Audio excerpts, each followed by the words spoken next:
Hello everybody and welcome back to Bandwagon Sports. I know we're getting the Christmas drip out a little bit early here, only December 5th, but nonetheless, we're here with the 2022 NHL Mock Draft version 2.0, and I'm really excited to bring this video to you. It's been a couple months since my first mock draft. Hopefully this one does a bit better, but you know what? I'm not complaining either way. But anyways, let's hop into Tankathon and do the mock draft simulation. Let's see who gets first overall in this draft. Alright, ladies and gentlemen, here on the beautiful Tankathon website, we're going to click this Sim Lottery button a whole 3 times, and that will decide who gets the first overall pick, second overall pick, you know, whatnot. So let's do it. 1, 2, 3, boom. Oh, the New Jersey Devils get pick number 1 for like the 8th time in the past 10 years, and that is your top 6 at least. So let's hop into the first overall pick, hosted by the New Jersey Devils. So, in case you missed it, here is the top 10 somewhere displayed along my, beside area. But anyways, with the first overall pick, the New Jersey Devils are going to select Shane Wright. And overall, Shane Wright is having himself a pretty decent year, maybe a bit of a down year to some people, including myself, but he has picked it up as of late, currently sitting at 27 points in 21 games in the OHL, 10 goals, 17 assists. He's taken quite a step back with his shooting, which I think is really impacting his point totals. Last year he had 39 goals out of 66 points, which is a pretty big ratio out of those 66 points, and Shane Wright is just a complete player. You're going to get a great package with Shane Wright. You're going to get great passing, great shooting, a good two-way kind of game. Shane Wright is definitely improving his defensive game this year. He looks so solid two-way, and overall you're just going to get a great top 6 center at least in the future, potentially a number 100-point scorer, top-line center kind of guy in the future. I mean, Shane Wright, he can give the world to you, and overall this is the best player in the draft. Still, I mean, it's close for me, but I do think he is the best player in the draft still by a slim margin, and he is going number 1 to the New Jersey Devils. And now, here at number 2, we have the Ottawa Senators, and I have them selecting Finnish winger Joachim Kemmel. And Joachim Kemmel, this is a very good player who's kind of come out of nowhere this year. 18 games played, 12 goals, 6 assists for 18 points. He just returned from injury. He's scoreless in his first 2 games since returning to injury, but I think Kemmel will pick it up sooner rather than later, and this is currently a really great guy that I think Ottawa could really use in their system, a really high-volume sniper, and Kemmel is a bit on the smaller side, currently sitting at 5'11", 176 pounds, but this is a guy who can add so much shot versatility into your lineup, so much goal-scoring ability. It's not even funny, and I think that Ottawa, the one thing they really do lack is that number 1 kind of sniper player, and Joachim Kemmel is going to be great at providing that for them. This is a guy who I think has 40 to 50 goal potential, probably a guy who could be in consideration for a Rocket Richard trophy at least once in his career, and this is a guy who kind of overall reminds me of a Patrick Laine without obviously the size and the puck protection skill, even though Kemmel is great in his own right with puck protection and, passing plays and all that stuff. Joachim Kemmel can be a shooter kind of like Patrick Laine, and I think that's kind of where that potential stands, around that 40-goal mark, and maybe a 70-80 point player, but overall just a really great player, and I do love Joachim Kemmel, and I have him going here number 2 to the Ottawa Senators.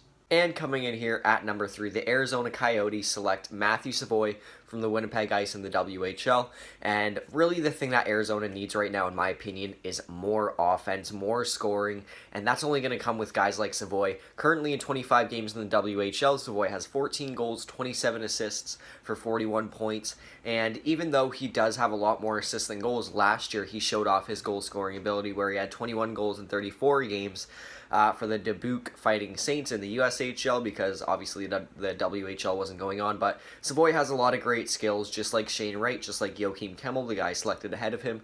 He has a great shot, an excellent passing game, I mean, one of the best that I've seen out of this year's draft. He has super high hockey IQ. It just always seems like Matthew Savoie is making the right play on the ice no matter what, and he also leads the WHL in scoring this year, and this guy is just on fire. He's been insane, and I think that Arizona would be so ecstatic to be able to take this guy here at number 3.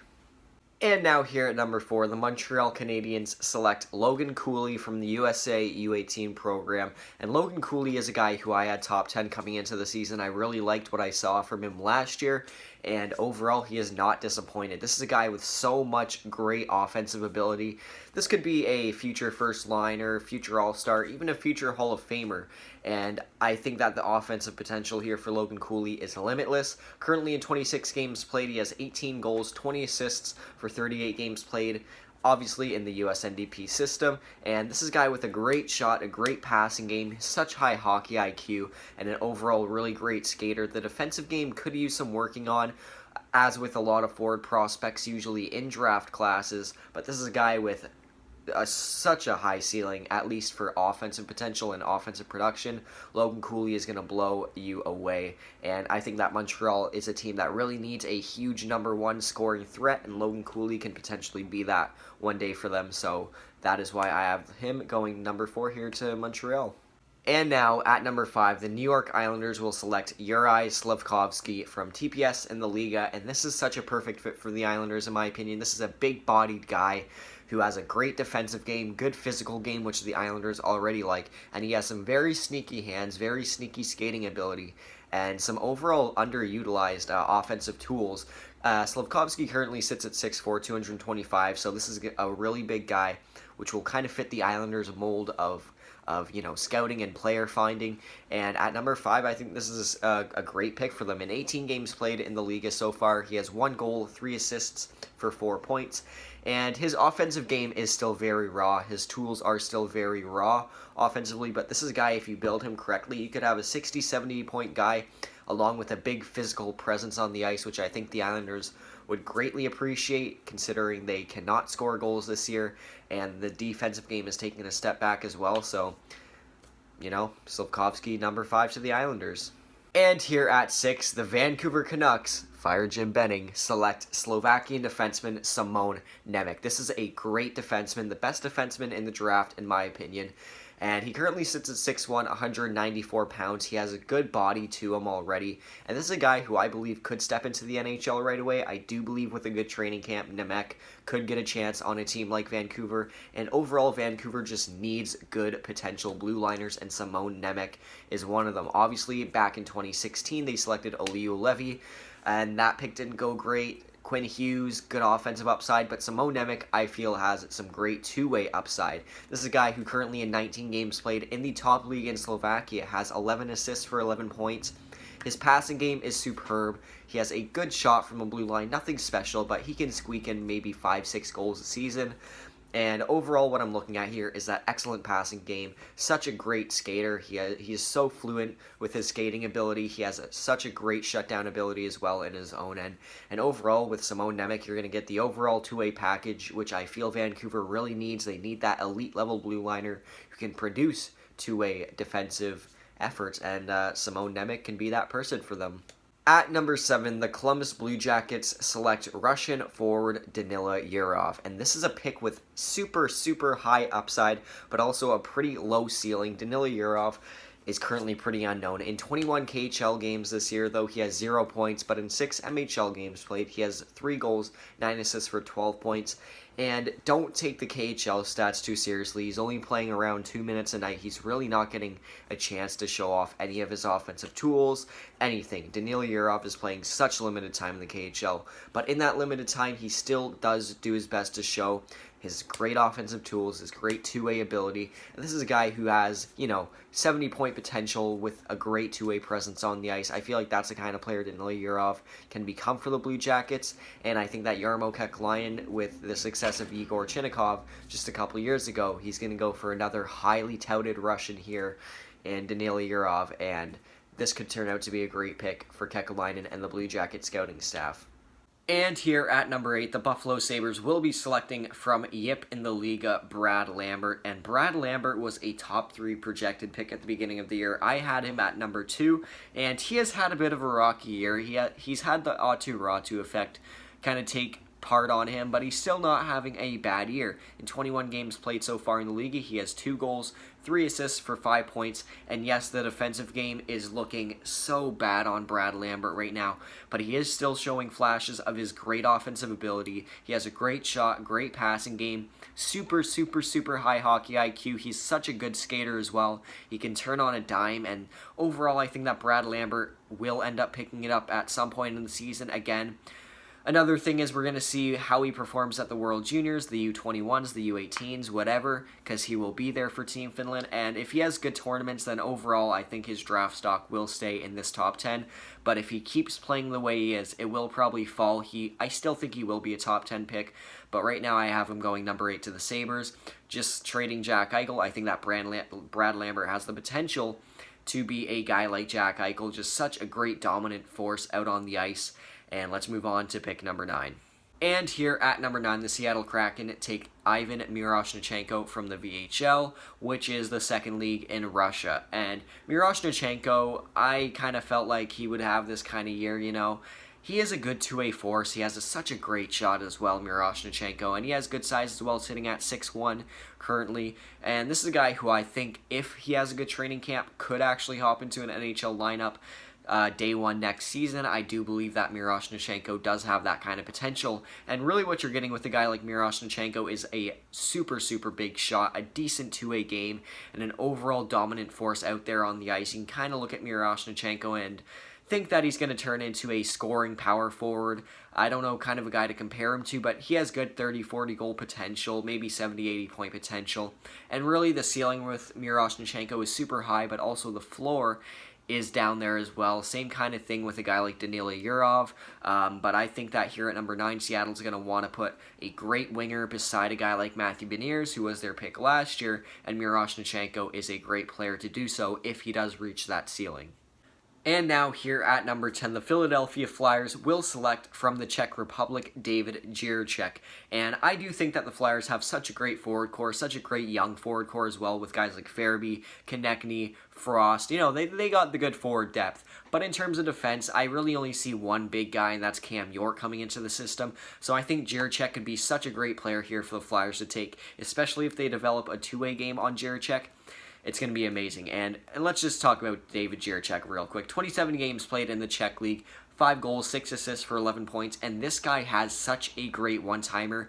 This guy is shooting like Alex Ovechkin from the slot out there. I mean, this guy has a crazy accurate one-timer, crazy power on it, and I do believe David Jiricek could be a power play quarterback one day in the NHL, a guy with probably top 4 potential. I could see him becoming a second or third defenseman. And he is very offensively gifted, which is why I'm thinking that if you do develop that two-way game for Jiricek, he could be an elite-level defender on your top pairing who can get you 50 to 60 points a year and also provide good defense as well. And I think Philly's going to be looking at a guy like Jiricek and thinking, well, if he's available, let's go for him. Let's get a great future blue liner, and that's the pick. At number 11, I have the LA Kings selecting USA U18 defenseman Ryan Chesley. And the thing with Ryan Chesley is he's never going to be a guy who produces a ton of offense for you. You're thinking maybe 10 to 20 points if you're lucky from Chesley. I mean, in 27 games this year, he only has 1 goal and 5 points in the USA U18, which is kind of why a lot of you guys are thinking, well, why is he so high up? It's because of that defensive game, and, you know, he is going to break into the NHL one day. Even if that's a 6th or 5th bottom pairing defenseman, shutdown defenseman, that is what Ryan Chesley is going to be. And I think for a team like LA, where they have a lot of their main prospects like Turcotte, Byfield, Velarde, Kaliev, Bjorn Fott, I think they're going to be looking for guys like Ryan Chesley to kind of build up that back end of their team, that bottom 6, that, you know, bottom 3 defensemen, and I think Ryan Chesley is going to slot perfectly into that kind of bottom 3 role, that great shut-it-down role, and a guy like Ryan Chesley is so valuable during playoff runs, and I think that the Kings will take a shot at him here at number 11. Here at number 12, the Columbus Blue Jackets, with their second pick in the lottery, will select defenseman from the Moose Jaw Warriors, Denton Mateychuk, who currently sits at 5'11", 187 pounds. This is a guy who I did make a prospect profile of. I highly recommend you go watch that video in my prospect profile playlist. But nonetheless, Mateychuk, in 25 games played this year, has 7 goals, 14 assists, and 21 points from the blue line. And this is a guy kind of like David Jiricek, where the offensive game is there. He's 100% offensively committed, a super offensively gifted guy. He has a great shot, great IQ, great senses. I mean, there's really nothing to complain about with Matejchuk's offensive game. But again, like Jiricek, the defensive woes are there. And I think if you can develop Matejchuk into a decent two-way defender, and he still holds on to that offensive talent, then you got yourself a really good top four potential defenseman on your hands. And I think that with the Blue Jackets getting rid of Seth Jones in this offseason, I think they're going to be looking at a guy like Matejchuk. And it might not be Matejchuk, just any defenseman at this spot, and probably go for him. So good pick here for Columbus. Let's move on to pick number 13.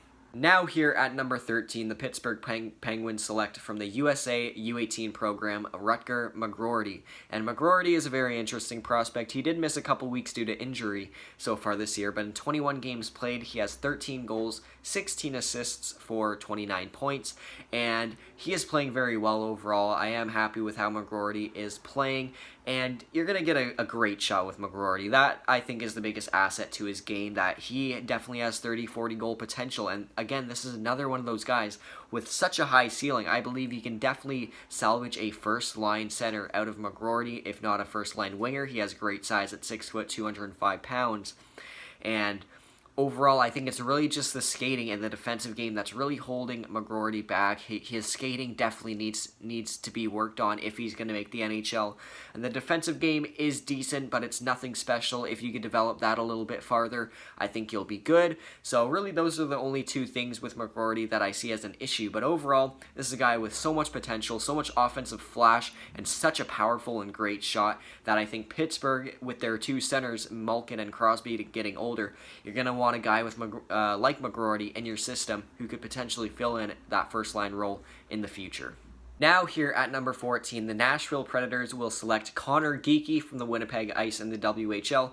And I feel like for Nashville here, they honestly just go best player available. This is a team that I think is pretty close to being a playoff contender again. And Geekie is an overall great player. 25 games played this year, 8 goals, 23 assists for 31 points, and he is a big contributor on that Winnipeg Ice team with their great success this year in the WHL. I mean, that is a powerhouse team. And Geekie is huge. He is 6'4", 205 pounds, and overall, this is a guy who's going to be a really great second-line power forward with some supplementary offensive touch as well. I mean, Geekie has a good shot, a good passing game, solid IQ in the offensive zone. I mean, he's just overall decent offensively. He's also just decent defensively. And I feel like with a guy like Geekie, you're getting a high-potential guy with high scoring upside, high defensive upside, but I feel like you just kind of need to work on that a little bit. And I do feel like Geekie is still a very raw prospect, but if you can develop him into a great player, then I feel like you got a great pick here at number 14. And for Nashville, I feel like that's the kind of pick they're going to go for, a guy like Geekie with such high upside in the next 3 to 4 years. And for the final pick of this mock draft, the San Jose Sharks will be selecting USA U18 defenseman Sheamus Casey. And Sheamus Casey literally looks like the second coming of Quinn Hughes. I mean, the offensive ability is off the charts. Just go watch any Sheamus Casey highlight video and you'll know what I'm talking about. But the hands from the blue line, the shot, the play-creating ability, the driving ability. This guy can be a power play quarterback. He can lead the rush, and honestly, he's kind of like a guy like Brandt Clarke. Obviously, a lot smaller size, only sitting at 5'10", 161. But with Brandt Clarke's offensive game, I think that Sheamus Casey and him share a lot of similarities, especially since they're both right-handed defensemen. They can both drive a play. They both have great hands. They both have great senses in the offensive zone. And I feel like Sheamus Casey definitely has the potential to develop into a 50-60 point defenseman in that top four, kind of like a guy like Tyson Barrie, who has that power play quarterback potential, that play driving, and I feel like Sheamus Casey here at 15 is overall the steal for the Sharks, and they're going to love to get their hands on a guy like Casey. So that is going to do it. Thank you all so much for watching this video. I'm so happy to bring another mock draft to you. I'm probably going to be uploading mock drafts every couple months, so the next one should be in February, obviously early February, but February nonetheless. And I do hope you enjoy this video. I do hope you subscribe and come back for some more content like this. And yes, thank you all so much for watching this video. It's already a long one, so I'm going to keep the outro short. Bye!